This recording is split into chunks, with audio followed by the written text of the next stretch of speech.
Est-ce que ça vous arrive souvent d'envoyer un mail, par exemple pour une candidature, ou bien pour une demande d'admission, ou bien pour la recherche d'un superviseur, et que cette personne ne répond jamais?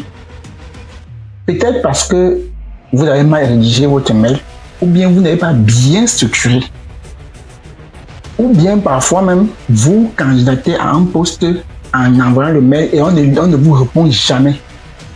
Pourquoi? Parce que peut-être vous ne maîtrisez pas comment rédiger un mail et la structure exacte d'un courriel électronique. C'est dans cet objectif que cette vidéo a été conçue. Alors, si ça t'intéresse de connaître comment rédiger un courriel électronique, reste jusqu'à la fin de cette vidéo pour pouvoir bénéficier de cela. Je les illimité. Bienvenue sur ma chaîne. Ici, on parle de l'éducation sous toute sa forme, car je crois fermement que l'éducation est le seul héritage durable que l'on peut laisser derrière nous. On parle aussi de l'entrepreneuriat social. Alors, si ces deux sujets vous intéressent, abonnez-vous massivement et restez jusqu'à la fin de cette vidéo pour pouvoir voir comment écrire un email professionnel, pour pouvoir candidater soit à une demande d'admission dans l'université, soit à un poste, soit pour rechercher un superviseur pour faire une thèse de doctorat. Alors, restez sur la fin de cette vidéo pour pouvoir bénéficier de tout ça. Et n'oubliez pas de liker et de partager. Alors, on se voit juste après la transition. Là, du courriel professionnel en français pour une communication claire et efficace dans le monde du travail. Donc, on va procéder. Je vais vous faire une présentation et à la fin, je vais vous montrer l'exemple d'un email professionnel bien rédigé, la structure d'un email bien rédigé. Donc, ce qu'il faudra connaître ici, c'est quoi? Ce qu'il faudra connaître ici, c'est... Donc, voilà par exemple la boîte.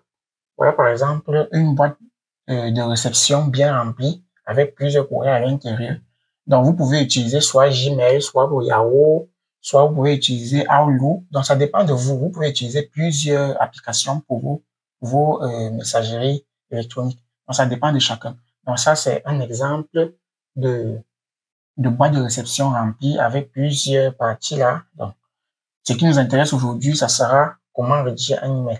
Donc, c'est quoi un email? L'email est la forme de communication professionnelle la plus courante aujourd'hui. Et c'est le moyen le plus simple, efficace. Vous voyez un peu. Donc, dans ce guide va vous permettre de mieux comprendre et de mieux comprendre comment écrire un email professionnel en français. Donc, vous pouvez écrire en français et vous traduire juste en anglais au cas où vous voulez rédiger en anglais, en fait. C'est tout. Donc, si vous maîtrisez bien comment, il faut juste bien maîtriser comment rédiger un mail, les structures d'un mail et ça va. Vous pouvez se traduire en anglais si vous voulez. Donc,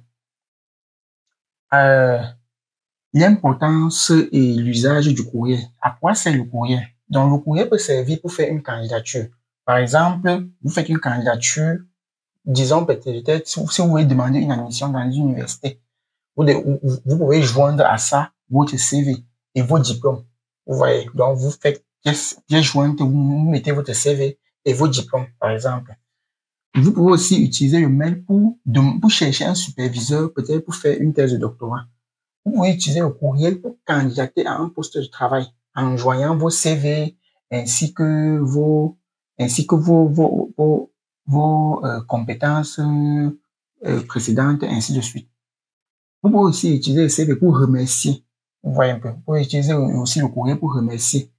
Peut-être pour un rendez-vous ou bien pour une opportunité de travail. Peut-être qu'on vous a envoyé un email pour vous dire, bon, voilà, vous avez été accepté à un poste et autres. Vous pouvez utiliser le mail pour accepter cela. Vous pouvez aussi utiliser le mail pour démissionner dans une entreprise. Donc, l'email a beaucoup de rôles. On utilise le mail pour faire beaucoup de choses. Vous pouvez utiliser le mail pour communiquer. Si vous êtes peut-être chef d'entreprise ou bien vous êtes dans une entreprise pour gérer les collègues ou bien pour pour contacter votre hiérarchie, votre patron, ainsi de suite. Donc, voilà un peu à quoi c'est le mail. Parce que beaucoup de personnes ne savent même pas à quoi c'est l'email. Or, c'est le moyen de communication le plus fiable et le plus efficace dans le monde du travail. Quel que soit ce que vous faites dans la vie, surtout si vous êtes dans le monde du travail ou bien dans le monde des études, c'est que si vous allez rencontrer cet outil. Donc, mieux vaut déjà connaître à quoi cela sert. Donc, l'objet du coup, c'est quoi l'objet d'un courriel? Donc, l'objet d'un courriel, donc, vous avez par exemple, vous avez votre mail, il y a l'objet. L'objet, c'est le titre. C'est le titre qui apparaît lorsque on ouvre un courriel. C'est le titre qui apparaît lorsqu'on ouvre un courriel. Donc, par exemple, si je reviens ici, si je reviens là, vous voyez par exemple ici, c'est ça les objets. Donc, si j'ouvre, si on montre par exemple ceci, c'est ça l'objet. Donc, c'est le premier, c'est la phrase qui apparaît lorsqu'on n'a même pas encore ouvert le mail. Et pour cela, il faut bien, l'objet c'est le titre, il faut, et ça respecte et ça doit avoir une bonne structure. Donc, par exemple, à quoi sert l'objet? L'objet sert à inciter le destinataire à ouvrir le message. Donc, il faut que votre objet soit attrayant. Il faut que ce soit attirant. Il faut que ça l'incite, que quand il lit seulement l'objet, que ça l'incite à ouvrir votre mail. Donc, si votre objet n'est pas bien, si vous n'avez pas bien structuré votre objet, ça sera pas joli. Et la personne ne risque même pas ouvrir. Maintenant, l'objet aussi doit avoir maximum 7 mots. Sans verbe conjugué ni article. Voilà. Donc, l'objet ne doit pas avoir l'objet ne doit pas avoir de verbe conjugué ni un article. Donc, par exemple, l'objet, je peux avoir demain ou plus d'électricité à 8 heures, de 8 heures à 17 heures, par exemple. Voilà, ça peut être le titre d'un objet. Je peux aussi avoir le titre d'un objet, le titre d'objet d'un courrier peut avoir, par exemple, confirmation de votre courriel. Ou bien je peux avoir confirmation de votre dossier. Donc, ça doit être très court, maximum 5 à 7 mots. Et sans verbe conjugué, ni l'article. Donc, on ne doit pas avoir le la, un. Donc, on ne doit pas avoir ça dans un objet. Et ça doit avoir un lien étroit avec votre courrier. Il ne faut pas que vous écrivez, par exemple, un mail qui parle de la vente et que le titre plutôt parle je ne sais pas, d'autres choses. Donc, l'objet doit avoir un lien direct avec votre courriel. C'est très important. Et un courriel sans objet montre votre irresponsabilité et risque de ne pas être lu. Ça risque d'entrer dans le courrier indésirable. Donc, n'omettez jamais de mettre l'objet d'un mail. Jamais. C'est très important. Donc, après, quand je vais ouvrir, quand je vais à la dernière partie, je vais vous montrer ce que c'est que l'objet dans un mail. Donc, pour le moment, je vous explique d'abord à quoi c'est cela. Ensuite, vous avez la formule d'appel. La formule d'appel, c'est la première phrase. C'est la première phrase que vous écrivez. C'est très important. La première phrase que vous écrivez quand vous commencez un mail. Donc, par exemple, si c'est formel, si c'est un courrier formel veut dire quoi? Peut-être vous vous adressez à votre patron ou bien à votre hiérarchie ou bien à quelqu'un que vous ne connaissez pas encore trop. Vous voyez un peu. Donc, ça peut être, par exemple, madame, monsieur, cher docteur technicien, donc, cher professeur. Donc, formel. Donc, c'est ça, la formalité. Maintenant, semi-formel, c'est peut-être quelqu'un que vous maîtrisez un peu, donc ça peut être peut-être votre patron direct. Donc, c'est quelqu'un que vous êtes familier. Vous voyez un peu. Semi-formel, c'est ça, semi-formel. Et informel, ça veut dire que c'est quelqu'un que vous maîtrisez. Ça peut être votre camarade, ça peut être votre frère, ça peut être votre ami. Voilà. Donc, si c'est informel, ça peut être salut, ou cher ami. Vous voyez un peu. Et la formule d'appel correspond au mot du message. Elle dépend de la relation entre l'émetteur, entre vous et le destinataire. Vous voyez un peu. Donc, c'est très important. Donc, c'est ça la formule d'appel. La première phrase. Donc, par exemple, cher docteur technicien. Et après, la formule d'appel, on met toujours, ça suit toujours par une virgule. Et quand vous mettez la virgule, vous sautez une ligne. Vous laissez une ligne blanche, vous parlez, vous descendez encore. Donc, après la formule d'appel, il faut mettre la virgule et sauter. avant de continuer. Ensuite, vous avez le corps du courriel. Le corps du courriel, vraiment, c'est un peu comme en dissertation. C'est un peu comme le corps du devoir, en fait. Donc, c'est là-bas, c'est ça le cœur. C'est ça le cœur.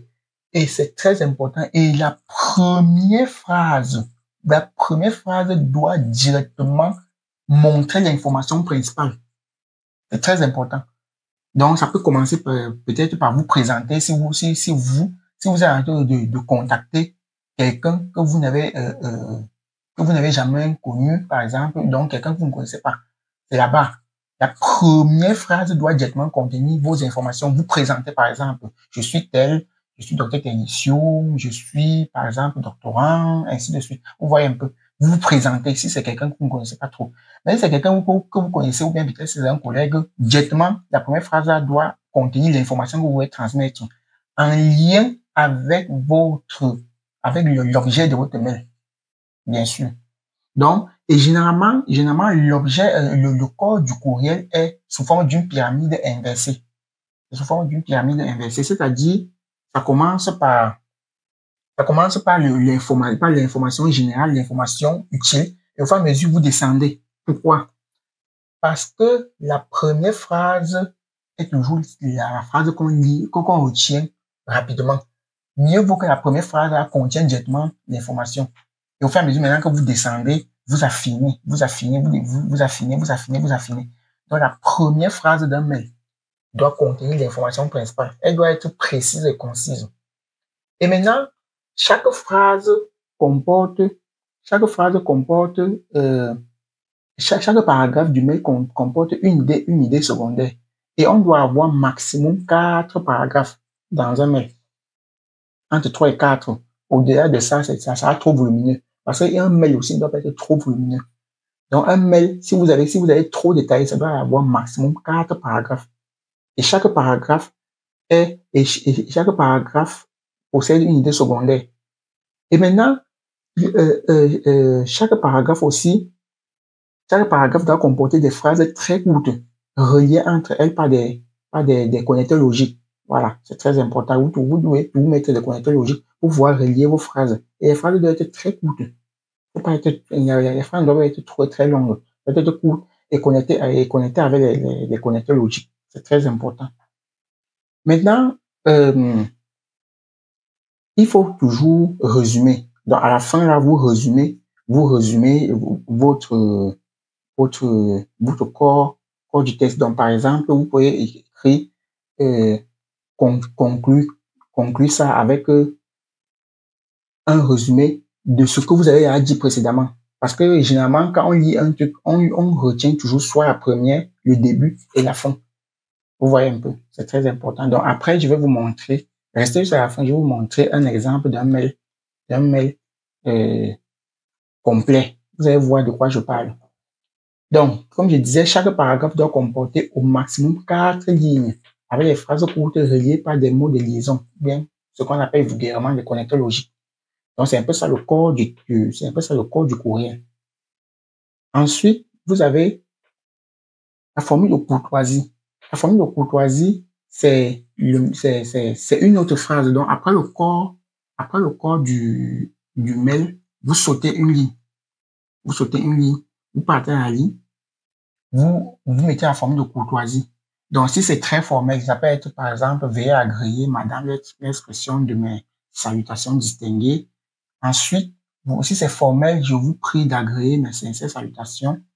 Ensuite, si c'est standard, par exemple, c'est cordialement, vous voyez un peu. Et si c'est informel, vous pouvez se dire bien à toi. Donc, j'ai expliqué ce que c'est que formel, semi-formel, informel. Donc, ici, là, dans le corps du courriel, j'ai oublié quelque chose.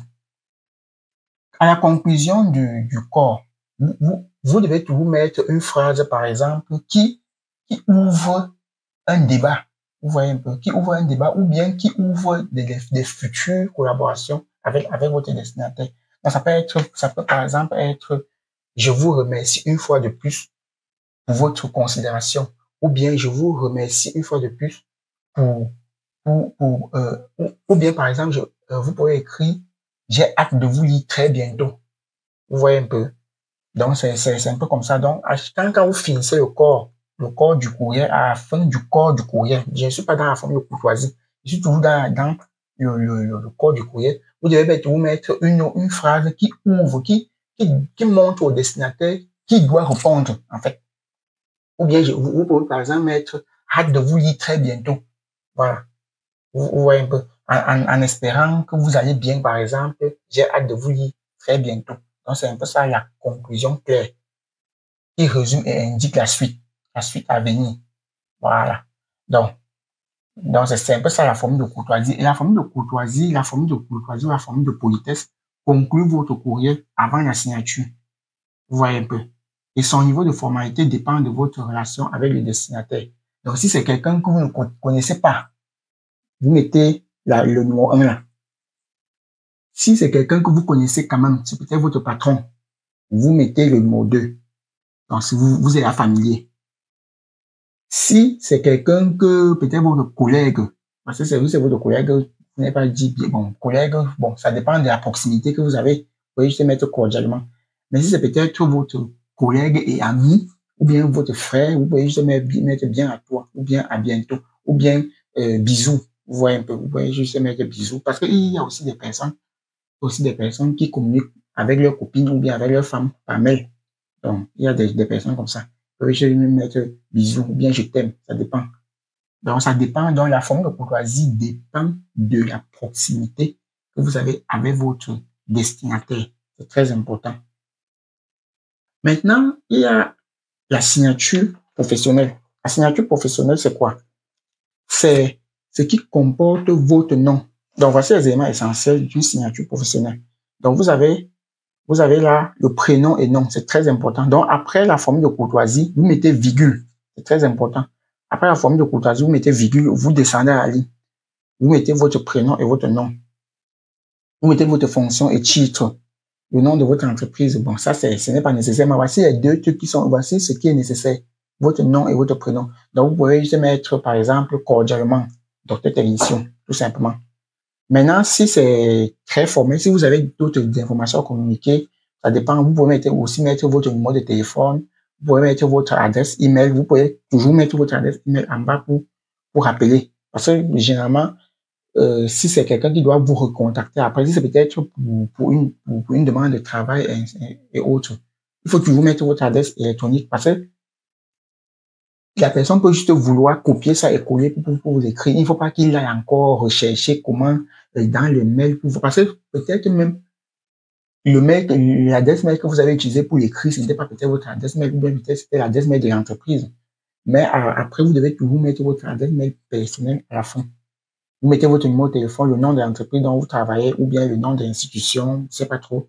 Ou bien si vous êtes étudiant, vous mettez votre fonction et titre. Donc, ça dépendra. Maintenant, il y a les éléments optionnels. Vous pouvez mettre le logo de votre entreprise. Vous pouvez mettre votre adresse physique. Donc, adresse physique, c'est quoi? C'est le lieu où vous vivez. Ouais. Donc, c'est le lieu où vous vivez, la rue, le numéro de l'appartement. Ça dépend. Donc, ça dépend de ce que vous voulez un peu communiquer. Il y a aussi les liens vers les réseaux sociaux. Voilà. Ça dépend si vous êtes créateur de contenu ou bien vous avez un site web, bien YouTube, Facebook, ainsi de suite. Vous pouvez mettre ça, mais c'est pas obligatoire. Mais voici ce qui est essentiel ici. C'est très important. Surtout votre prénom et nom. À la fin d'un mail, il faut toujours mettre ça. Il y a le site web, voilà. Et aussi, dans les applications pour écrire les mails là, vous pouvez automatiser votre signature. Vous pouvez automatiser votre signature. Donc, si ça vous plaît, vous pouvez toujours concevoir une vidéo dont je vous montre comment on automatise une signature dans un courriel. Comme ça, vous n'aurez plus à écrire ça chaque fois. Vous automatisez seulement chaque fois que vous écrivez un mail, il y a directement ça en bas. Et c'est très beau. Vous pouvez mettre le logo, vous pouvez mettre une photo, ça dépend de chacun. Donc, si ça vous intéresse, écrivez et laissez juste en commentaire si ça que je vous montre comment on automatise une signature dans un courrier électronique. Maintenant, ensuite, il y a toujours, parce qu'on va jamais dire assez, il y a toujours quelques conseils pratiques. Lorsque la première des choses, quand vous voulez écrire un mail, pensez d'abord à l'objectif de votre mail. C'est d'abord la première chose. Pensez d'abord avant. Donc, avant de commencer à écrire, pensez d'abord à l'objectif. Est-ce que l'objectif, ça vise à informer quelqu'un? Est-ce que ça vise à l'inciter? Est-ce que ça vise à l'expliquer? Donc, il faut d'abord penser à ça. C'est quoi l'objectif de votre mail? C'est très important. Maintenant, quand vous finissez d'écrire votre mail, il faut toujours relire. Vérifiez que tout est correct. Relisez même 2-3 fois avant d'envoyer. Parce que dès que vous cliquez sur envoyer là, c'est fini. Vérifiez qu'il y a l'objet. Parce que l'objet est très important. Comme je disais tout à l'heure, un mail sans objet est considéré comme parce que le mail montre votre professionnalisme. Si vous ne mettez pas l'objet, ça montre que vous êtes irresponsable. Et généralement, on ne vous répond même pas. Maintenant, il faut toujours lire, il faut relire, pour vérifier que toutes les parties sont là. Ensuite, vérifiez les fautes d'orthographe. C'est très important. Si vous vérifiez les fautes d'orthographe, ou bien utilisez, par exemple, des applications, ou bien des applications de correcteur d'orthographe pour corriger votre mail. Ça, c'est très important. Ensuite, évitez des excès. Ne mettez pas trop de majuscules, pas de majuscules dans le mail. Juste peut-être première phrase. Bon, tu sais, toute phrase commence par une lettre majuscule. Donc, mais pas trop de majuscules à l'intérieur, ni trop de points, ni de points d'exclamation. Et ne mettez pas des choses en gras. Parce que quand vous mettez des choses en gras dans un courrier ou bien dans une lettre montrent que vous êtes pressé, que vous êtes en train de mettre la pression sur la personne. Ne mettez pas les choses en gras, ni souligner, non. Ni souligner, vous pouvez peut-être utiliser les parenthèses pour si c'est un mot important, mais ne mettez pas les choses en gras, non. Maintenant, vérifiez toujours l'adresse mail de votre destinataire. Est-ce que c'est correct? C'est très important. Est-ce que la personne dont vous êtes en train d'écrire là, est-ce que l'adresse mail que vous avez mis là, c'est vraiment ça? Vérifiez ça, sinon ça va pas partir. Ou bien ça va partir à une autre personne. C'est très important. Et vérifiez aussi, et vérifiez aussi votre adresse. Bon, généralement, quand vous avez cliqué, non, pas besoin de vérifier votre adresse mail mais vérifiez l'adresse mail que vous avez mis dans la signature. Si c'est vraiment pour vous. Et aussi, quand vous voulez répondre à un mail, quand on vous contacte, vous avez maximum 2 jours pour répondre au mail. Maximum. Donc, vous avez entre 24 et 48 heures pour répondre à un mail. N'attendez pas 1 semaine, 2 semaines pour répondre à un mail. Donc, le mail a ses codes. Quand on vous envoie un mail, par exemple, si on vous envoie un mail pour vous dire que bon, vous avez obtenu un poste ou bien vous avez candidaté peut-être à une bourse et on vous a envoyé une notification. On sait que vous avez maximum 2 jours pour répondre à ça. Ou bien vous avez collaboré avec, peut-être votre superviseur ou bien il vous envoie un mail. Il sait que vous avez maximum 48 heures pour répondre à ça. Après 48 heures, il passe à autre chose. C'est très important. C'est très important. Et essayez toujours, quand vous avez déjà commencé avec le monde des emails, consultez votre courrier électronique chaque jour.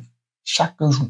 Quand vous avez déjà débuté, par exemple, vous avez candidaté à un poste, ou bien un travail, ou bien vous avez demandé la mission quelque part, ou bien vous recherchez un superviseur peut-être pour faire une thèse, ainsi de suite, ou bien vous êtes en train de collaborer avec un collaborateur, ou bien vous êtes en train de chercher, je ne sais pas trop. Dès que vous avez commencé avec ça, chaque jour quand vous vous levez, le matin, vous regardez votre courrier électronique. À midi, vous regardez votre courrier électronique. Et le soir, avant de dormir, vous regardez votre courrier électronique. C'est très important. Au moins 2 fois par jour. Au moins. Parce que si on vous envoie le mail et que vous ne répondez pas, c'est pas beau. Maintenant, un courrier électronique, un courrier professionnel bien rédigé reflète votre message, mais aussi votre attention aux détails et votre professionnalisme. Donc, c'est très important de prendre soin de bien rédiger son mail, de bien structurer avec toutes les parties que j'ai citées là. Et avec ça, même si vous avez un objet attrayant, on va toujours vous répondre. À moins que la personne est occupée. Donc, je vais revenir peut-être avec d'autres stratégies pour vous montrer comment inciter quelqu'un à répondre. Si vous avez peut-être envoyé un mail une fois et quelqu'un n'a pas répondu, comment faire pour que la personne réponde? Je vais vous montrer cela. Donc, on se voit dans les prochaines vidéos pour les prochaines parties, toujours sur l'email professionnel. Si cette vidéo vous a plu, n'oubliez pas de vous abonner, n'oubliez pas de liker. N'oubliez pas de mettre en commentaire, n'oubliez pas de commenter, de mettre vos suggestions, ainsi de suite. de poser vos questions, de me dire ce qui vous a plu, ce qui ne vous a pas plu, ce que vous attendez encore. Voilà un exemple d'email, la structure d'un mail rédigé.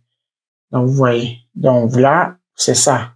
Voici l'adresse du destinataire. Parce que comme c'est votre boîte de courrier, comme c'est votre boîte électronique, ça ne va plus afficher votre courriel. Ça affiche juste le courriel de la personne dont vous voulez envoyer. Donc, voilà, par exemple, l'adresse, un exemple, voilà, un exemple d'adresse. Donc, je vais flouter ça parce que si je ne floute pas, YouTube va bloquer. Donc, je vais flouter la partie ici. Donc, c'est ici qui est l'adresse. Donc, je vais flouter jusqu'à laisser jusqu'à la fin. Parce que YouTube va bloquer à cause des informations personnelles. Voici l'objet. Par exemple, proposition de service. Tout simplement. Très court, très bref. Pas d'article, pas de phrase nominale comme j'ai dit tout à l'heure. Voici ce qu'on appelle, voici la première phrase comme je disais là. Donc, c'est ça. Cher docteur technicien. Donc, si c'est si c'est quelqu'un que vous ne connaissez pas, ça c'est formel. Vous mettez, et après vous mettez la virgule. C'est très important. Tout ici est sculpté. Il faut tout respecter. Maintenant, voici le corps. Voici le corps. Tout ça. Tout ça là. C'est ça le corps. C'est ça le corps de votre email. Donc, vous voyez, ça fait 1, 2, 3, 4. 4 paragraphes. Donc, vous pouvez lire là. Ensuite, voici la formule de courtoisie. Salutations distinguées. Je mets virgule, je saute. Vous voyez l'espace. Donc, il y a tout. Quand vous finissez dans le corps, quand vous finissez une idée secondaire, vous passez à la ligne. Vous sautez. Donc, il faut l'espace. Chaque idée secondaire là vise un objectif bien précis. Vous voyez, voici la première phrase que je disais là. Ça ressort directement l'information. Je suis messager, je responsable du service marketing entreprise. Je vous écris pour vous présenter notre organisation. Et vous voyez, je vous écris pour vous présenter notre organisation spécialisée dans l'entretien et nettoyage des bureaux. Vous voyez, ça a un lien direct avec le titre, avec l'objet, proposition de service. Donc, quand celui-ci lit, quand il lit proposition de service, il vient directement ici. Il lit ça. Donc, si vous lisez, vous allez voir, c'est souvent d'une pyramide inversée. On parle de l'idée générale. On parle de l'idée générale, on descend, on affine. Donc, on parle de l'information principale. Et au fur et à mesure, maintenant, on descend. Donc, c'est comme ça. C'est comme un triangle inversé vers le bas. Pyramide inversée. Voilà. Donc, vous voyez, ainsi de suite. Et je commence toutes mes phrases par une lettre majuscule. C'est très important. Quand j'ai fini une idée secondaire, je mets point, je saute la ligne, je mets une ligne. Parce que regardez, si je mets là, je peux toujours monter. Peut-être les gens ne voient pas que c'est... Je saute une ligne. Si je peux monter, vous voyez. Mais il faut pas que ce soit collé comme ça, je dois descendre. Voilà. Pour laisser, pour que le mail soit aéré. Et vous voyez, c'est pas, vous voyez les mots, chaque phrase, c'est pas très long. C'est pas très long. Les phrases ne sont pas très longues. Et je mets, vous voyez, la virgule aussi sert de connecteur logique. Donc, c'est très long. Donc, on essaie de rédiger les phrases les plus courtes possibles. Maintenant, vous voyez, et ensuite, je pars à la ligne. Quand je finis une idée secondaire, je passe à la ligne. Je mets au point, je laisse un vide pour que ce soit aéré. Ensuite, vous voyez, pour toute autre question, donc voici la conclusion que je disais là, pour toute autre question, vous pouvez nous envoyer un courriel ou nous appeler au. Là, vous incitez la personne à ouvrir, à vous répondre. Vous voyez un peu, c'est très important. C'est très important. Et vous pouvez aussi joindre, c'est ici qu'on joint. C'est ici qu'on joint. Donc, si vous cliquez là, par exemple, ça vous met, si vous cliquez ici, ça vous renvoie à là où vous allez attacher le document. Vous voyez, vous téléversez ce document là-bas. Donc, l'email, c'est tout un monde. Donc, si vous avez des problèmes, écrivez-moi juste et je vais essayer d'apporter d'autres solutions. Je vais vous montrer comment on utilise plusieurs fonctionnalités et ainsi de suite. Si vous ne connaissez pas, vous pouvez mettre les photos. Vous pouvez insérer une photo. Vous voyez, ça, c'est insérer une signature. Vous pouvez insérer une signature et automatiser. Donc, c'est un peu ça. Donc, ici, le numéro, si je vais flouter ça. Je vais flouter ce numéro. Parce que c'est une information personnelle. Donc, il ne faut pas le flouter. Sinon, YouTube va bloquer. Donc là, vous avez votre formule de courtoisie. Je saute pas. Vous voyez, tout est clair. Tout est clair. Ça ne doit pas être touffu. Ça ne doit pas être touffu. Je mets, quand je mets la formule de courtoisie, je mets la virgule. Je saute une ligne, je pars à la ligne. Bon, vous pouvez, celui-ci, vous pouvez coller. Ça ne dérange pas. Comme vous pouvez aussi aller à la ligne, ça ne dérange pas. Donc là, je mets ma signature. Ça, c'est la signature. Nom et prénom. Là, c'est juste un nom, hein. Je mets, ça, c'est son poste. Ça, c'est l'entreprise. Ça, c'est son adresse physique. Sa ville, son pays, son numéro de téléphone. C'est tout, non? C'est tout. Voilà. Donc, et après, vous devez toujours bien lire. Vous lisez bien, vous vérifiez les fautes d'orthographe, vous vérifiez que tout est correct. Sinon, vous pouvez utiliser un logiciel pour une application de correction de fautes d'orthographe, ainsi de suite. Vous vérifiez le nom. Toujours, il faut toujours bien vérifier le nom de la personne. C'est très important. Voilà pourquoi quand vous finissez, vous devez lire même 2, 3 fois. Parce que si vous envoyez le nom, un mail à quelqu'un, et vous ratez le nom, la personne ne va jamais vous répondre. Jamais. Si vous écrivez mal son nom, la personne ne va jamais vous répondre. Si vous commettez une erreur sur l'adresse mail, ça ne va jamais partir et vous n'aurez jamais de retour. Vous voyez pourquoi? Vous voyez tous les petits trucs qui font en sorte que souvent, quand vous écrivez, vous pouvez écrire sans mail, on ne vous répond jamais. Jamais. Parce que vous n'avez pas respecté toutes ces étapes-ci. C'est très important. Donc voilà, à vous maintenant de voir. Donc si ceci vous plaît, si vous avez d'autres préoccupations, mettez en commentaire. Si vous avez des suggestions, mettez en commentaire. Si vous avez des propositions, mettez en commentaire. Et si cette vidéo vous a plu, likez, abonnez-vous et partagez. Parce que ça va aider beaucoup de personnes. Parce qu'il y a beaucoup de personnes qui ne connaissent même pas le rôle d'un email professionnel. Ils ne savent même pas à quoi ça sert. Et comme je vous ai dit, si vous entrez dans le monde de l'emploi, si vous entrez dans le monde de la recherche, dans le monde estudiantil, vous allez rencontrer cet outil. C'est incontournable. C'est incontournable. Donc, maîtriser ça, c'est très important. Très important. Alors, si vous avez d'autres préoccupations, toujours dans le truc de mail et autres, mettez en commentaire ce que vous voulez et je vais concevoir une vidéo pour vous montrer. Donc, si ceci vous a plu, restez toujours illimité.